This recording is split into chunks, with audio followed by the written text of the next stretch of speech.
নজর রাখবো এবার বালি বোঝাই 3 ডাম্পার আটক করা হয়েছে পশ্চিম মেদিনীপুরের মোহনপুরে। ডাম্পার আটকে রীতিমতো বিক্ষোভ দেখাতে থাকেন স্থানীয়রা। বালি বোঝাই 3 ডাম্পার আটক করে পুলিশ। আরো বিস্তারিত এই বিষয়ে জানাবো, তবে তার আগে দেখাচ্ছি সেই ছবি। বালি বোঝাই 3 ডাম্পার আটক করা হয়েছে পশ্চিম মেদিনীপুরের মোহনপুরে। শঙ্কর রয়েছে আমার সঙ্গে, আরো বিস্তারিত এই বিষয়ে জানাতে পারবে। শঙ্কর, কি জানা যাচ্ছে এখনো পর্যন্ত? কিভাবে আটক করা হলো, কোথায় নিয়ে যাওয়া হচ্ছিল এই 3 ডাম্পার বালি বোঝাই? কাদের তরফ থেকে পাঠানো হয়েছিল এই ডাম্পারগুলো? দেখো, মোহনপুরের রেমুয়ায় বালি বোঝাই 3টি ডাম্পার আটক করেছে পুলিশ। যেটা স্থানীয় গ্রামবাসীরা যেটা জানিয়েছে, রাতের অন্ধকারে মোহনপুরের রেমুয়া এলাকা থেকে 3টি বলা যায় যে বেআইনি ভাবে বালি পাচার হচ্ছিল। সেই খবর পেয়ে তারা 3টি বালি আটকে দেয় গাড়ি, এবং এরপরেই সকালবেলা খবর দেওয়া হয় দাঁতনের বিধায়ককে। তিনি সেখানে পৌঁছেছেন এবং পুলিশকে নির্দেশ দিয়েছেন যে অবৈধভাবে যদি কোনো বালি গাড়ি গিয়ে থাকে তাকে অবিলম্বে আটক করে এবং গ্রেপ্তার প্রসিডিওর করতে হবে, এবং নথিপত্র কাগজ বা নথিপত্র আছে কিনা সমস্ত কিছু যাচাই করে তারপরেই কিন্তু এই গাড়িগুলিকে ছাড়তে হবে। এমনটাই নির্দেশ দিয়েছেন অজিত কুমার, দাঁতনের বিধায়ক। স্থানীয়রা যেটা অভিযোগ করছেন যে রাত্রের অন্ধকারে বেশ কয়েকটি গাড়ি সেই এলাকা থেকে পাস হচ্ছিল, আর সেটা যখন তাকে কাগজপত্র দেখাতে চাওয়া হয় তারা সঠিকভাবে না বলাতে তাদেরকে আটক করা হয়েছে। ইতিমধ্যেই মোহনপুর থানার পুলিশ রীতিমতন 3টি গাড়ি আটক করে তাদেরকে জিজ্ঞাসাবাদ চালাচ্ছে। শুনিয়া বেশ।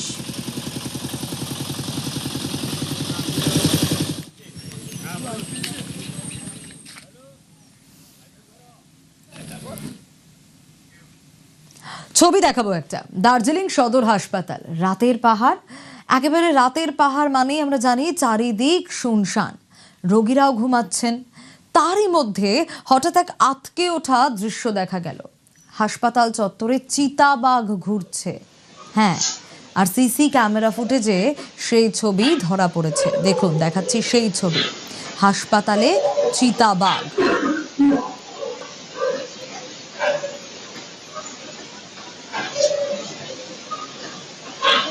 এই যে ছবি দেখাচ্ছি আপনাদের, সিসি ক্যামেরা ফুটেজ, যেটা দার্জিলিংয়ে সদর হাসপাতালের চত্বরেই চিতাবাঘের পাইচারি। রাতের পাহাড়, আর রাতের পাহাড় মানেই চারিদিক একেবারে শুনশান। পার্থ রয়েছে আমার সঙ্গে। পার্থ, রোগীরা ঘুমাচ্ছেন, চারিদিক শুনশান, আর তারই মধ্যেই আটকে ওঠা দৃশ্য। বন দপ্তর কি বলছে? দেখো, একেবারে তাই। কেন উত্তরের পাহাড় তলায় ডুয়ার্সে চিতাবাঘের আনাগোনা রয়েছে, এবং এই সময় কিন্তু চিতাবাঘ রাতের সন্ধ্যে বাইরে বেরিয়ে আসে, চা বাগানের জোট থেকে হোক কিংবা জঙ্গল থেকে। ঠিক তেমনই কিন্তু গতকাল রাতে এমন ছবি ধরা পড়লো হাসপাতালের সিসিটিভি ক্যামেরা। শহরের যে সদর হাসপাতাল, সেখানেই কিন্তু এই হারিং করা ছবি। সেই সময় কিন্তু যে সমস্ত চিকিৎসক, স্বাস্থ্যকর্মী, নার্সরা যারা নাইট ডিউটিতে ছিলেন, তারাই এই ছবি দেখে রীতিমতো আটকে উঠে এবং স্বাভাবিকভাবেই খবর দেওয়া বন দপ্তরে। কিন্তু বেশ কিছুক্ষণ সময় কিন্তু হাসপাতাল ক্যাম্পাসেই কাটায় এই চিতাবাঘ, এবং কোন জঙ্গল থেকে এলো তা যথেষ্ট ভাবাচ্ছে বন দপ্তর। সে বিষয়টি তারা খতিয়ে দেখছে। কেন এর আগে আমরা জানি যে লকডাউনের সময় তো কিন্তু ব্ল্যাক লেপার্ডের দেখা মিলেছিল এই মেলের আশপাশে, কিন্তু একেবারে হাসপাতাল চত্বরে এই চিতাবাঘের পাইচারি সাম্প্রতিক অতীতে কিন্তু পাহাড়বাসীর মনে করছেন যে শেষ কবে দেখেছিল। তাই জন্য একটা আতঙ্কের পরিবেশ তো রয়েছে, কেননা দিনের বেলা আসতো চিতাবাঘ ভোরের দিকে, তাহলে তো যেহেতু হাসপাতাল গিট গিট করতে হবে, এরা ব্যাংক তো কাজ করছে, এবং গোটা বিষয়টি খতিয়ে দেখতে করতে গিয়ে এলো বন দপ্তরের আধিকারিকরা। বেশ।